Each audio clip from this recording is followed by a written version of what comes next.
Is Haley Baldwin about to take half of Jay Beeb's empire? OMG. Let's dive into it. First, I want you guys to look at this picture. I want you to look at this handsome, striking young man setting hair trends since age 10. The pride and joy of Canada is about to get his empire ripped away from him by this devil woman. Look at her. Look at the devil eyes. It looks like a very, very comfy sport jacket bathrobe. Why is he about to lose his empire? All because he didn't sign a prenup. A prenup, I know. It's a little ill-advised to not think about that. I get that it's not the most romantic song material. I mean, what are you going to do? Be like, baby, sign this prenup. Oh.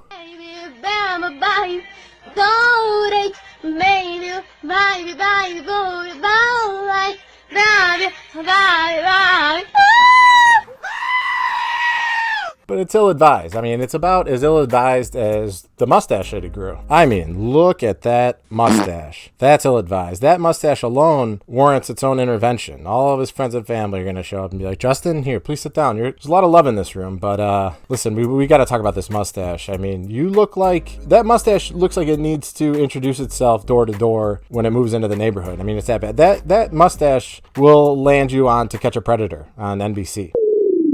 Let's use this future E! True Hollywood story as a cautionary tale to explain why you are going to need a prenup to protect yourself. Now first, what is a prenup? A prenup is a prenuptial agreement. It's a legal document that couples sign before they get married that determines how assets will be divided in the event of a divorce. It also protects one from the other's debt in case that happens. Usually gets a bad rap. Something like, I don't know.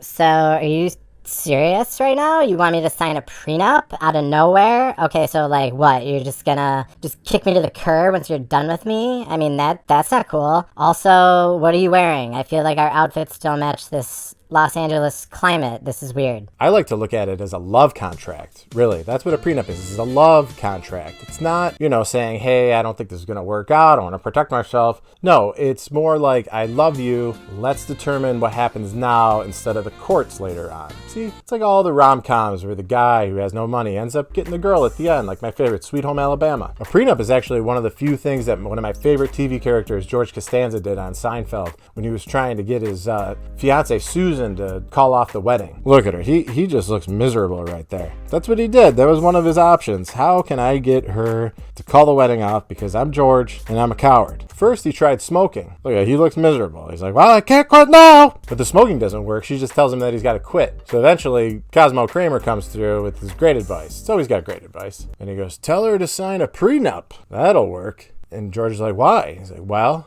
anytime a woman's asked to sign a prenup, she gets so offended that they end up calling off the wedding. Well, spoiler alert, he asks her to sign a prenup. She laughs in his face and says, sure, I'll sign it. I make more money than you. Also, spoiler alert, part 2, she ends up dying later that episode because George buys cheap invitations and the chemicals that she's licking the stamps with end up killing her. It was actually Larry David's way of killing off her character because all of the Seinfeld cast couldn't stand her anymore. There's a riveting expose, a Hollywood Reporter, about it. If you're a Seinfeld fan, you should definitely check it out. Okay, anyway, let's get back to the point. So, should Biebs have signed a prenup? Absolutely he should have. I mean, you can't count for the future. You don't know what's going to happen. I mean, is she always going to be sweet Haley Baldwin, just hot and just loving and doing whatever you want, Justin? Or is she going to let her Baldwin side come out? Her Uncle Alec, he doesn't take any crap from anybody. I would hate to see Justin in that kind of a stranglehold. He's, he weighs 100 pounds. So yeah, he wants to protect that Despacito money. He needs to get a prenup, or he should have gotten a prenup. I mean, he's worth $265 million. $265 million.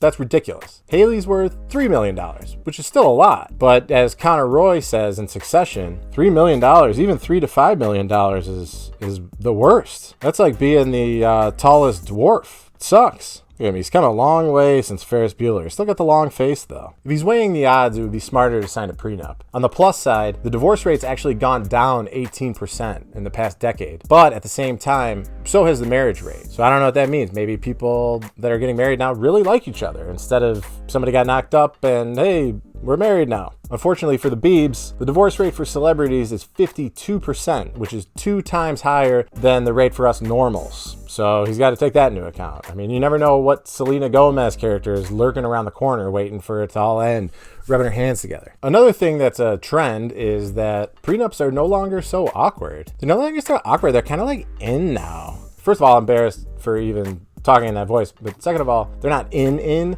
they're just a little bit less taboo for a lot of reasons that we'll get into. Millennials are driving this trend. There's a survey from the American Academy of Matrimonial Lawyers, something like that, and they said over half of them that were surveyed said that they've seen an increase in prenups for millennials. There's also been a 62% increase in prenups overall in marriages recently. So why is it on the rise with millennials? One reason is because millennials are waiting longer to get married on average. 3 years for both men and women. So the older you are, the more likely you are to accumulate assets. Not assets like cute leggings and flannels and stuff like that. I mean real assets like real estate and stocks. Another reason why is because this generation of women, the women millennials, are more independent and are higher earners than any women ever in history. It's no surprise that the girls that grew up listening to Destiny's Child wagging their fingers are now wagging their fingers talking about a prenup. Lastly, let's talk about another huge reason that millennials are getting prenup, and that's the massive student loan debt that everybody has. The average millennial has around $35,000 in student loan debt, 35 grand. And if you went to grad school, it's gonna be 5 times as much as that. Luckily, that debt can also be covered in a prenup. So if you get divorced, then you won't have to worry about paying off yours and another person's gender studies degree. I mean, there's nothing more infuriating than paying off somebody else's gender studies degree. What do I think? Here's what I think. Here's the thing. Are millennials gonna save the institution of marriage? Probably not. They're known for killing things. But maybe this is a trend. Maybe this is something that means that, hey, millennials are being a little more careful. I mean, they're a generation that saw a lot of their parents get divorced, straddled with student loan debt. We're in a shaky economy. Maybe we're waiting longer to get married because we're more cautious. And that's a good thing. It's likely a combination of all of those things, but maybe we just want to live our best life when we're divorced. Now look, even though Justin Bieber didn't sign a prenup with Hailey before they got married, there's good news because there's something called a postnup.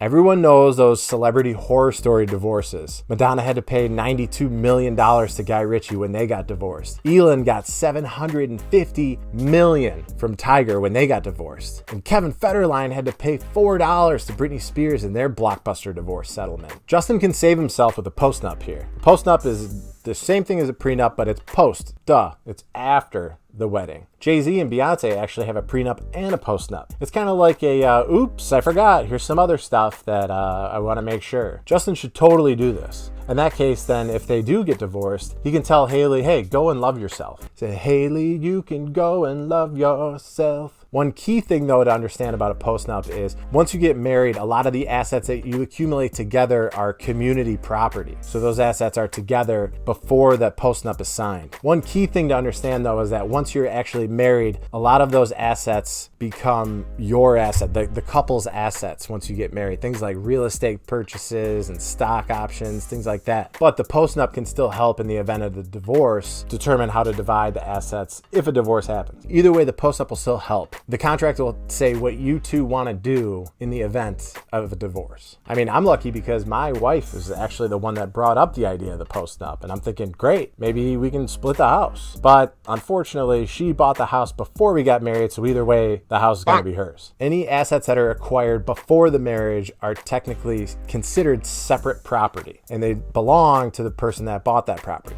This is what is sometimes referred to as community property versus separate property. If you're watching this and you're thinking like, okay, prenup sounds like a good idea, or maybe a postnup, great. I think it's definitely a good idea. But I think that you definitely need to discuss it with your fiance early on in the process and take your time. Even though, like I said, it's less taboo as it used to be, this is something you don't want to just spring up on somebody. You don't want to send a Bitmoji with a guy holding a thing that says prenup, or send a Snapchat with dog ears going, hey, we should talk about a prenup later on.